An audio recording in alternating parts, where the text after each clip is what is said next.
Muri iyo nama yatunganijwe kuri uno wa gatanu n'ishirahamwe rya Olucom kubaserukira abandi mu migambwe hamwe n'amashirahamwe adaharanira inyungu za politike, intumbero yari yo gushira habona ibiri mu cigwa cakozwe kubijanye n'uburyo bw'ubutunzi imigambwe ikoresha mu bikorwa vya misi yose na cane mu kwiyamamaza. Gabriel Rufyiri arongoye Olucom avuga ko intwaro ibereye na demokarasi bitoba vyubahirijwe mu gihe imigambwe yoba ikoresha uburyo ironka bidaciye mu mategeko. Mu cigwa yagize President Sylvestre Ntibantunganya yerekanye ko naho ibwirizwa rigenga imigambwe rivuga ko leta itegerezwa guha imigambwe yose uburyo ngo ntibiri mu ngiro, akamenyesha ko hari ubudasa bw'ubutunzi buri hagati y'umugambwe uri ku butegetsi hamwe n'iyindi migambwe. Umugambwe yatubwiye yuko ukoresha amafaranga menshi twabonye n'umugambwe uri ku butegetsi.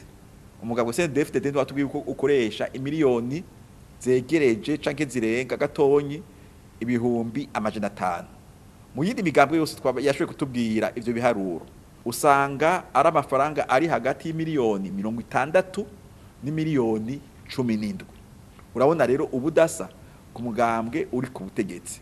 Ngira noza kuraba muri kahise yosanga ko bishobora kuba byari nkuko haba kugihe hari umugambwe rudende haba no kugihe hayindi migambwe iri ku butegetsi. Igihe biruko rero ngo ikibazo gica kihaba nkuko bimenyeshwa na President Sylvestre Ntibantunganya ngo nukumenya neza inkomoko y'ubutunzi bw'imigambwe yose.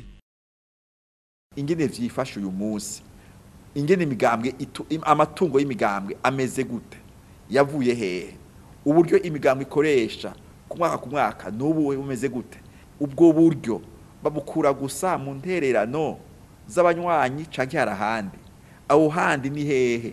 Niho usanga rero iyo ugiye kubabaza aho hane ntibahavuga.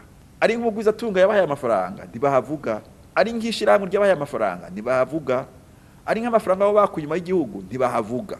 Ku bwa President Sylvestre Ntibantunganya ngo hakwiye kubaho amategeko yerekana uburyo buzwi imigambwe yoronkeramwe ubutunzi, ivyo ngo bigafatira ahanini ku magenzurwa yoba ku mugambwe wose, ivyo bita audit mu gifaransa.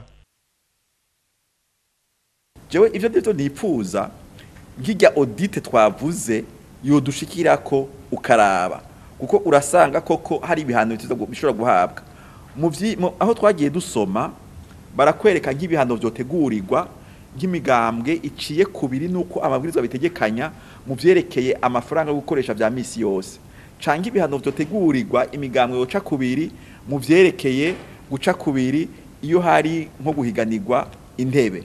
Nk'ubu gashobora gusanga nk'umuntu yagiye guhiganwa yakoresheje nk'ubwo buryo abesha bashobora kuvuga bati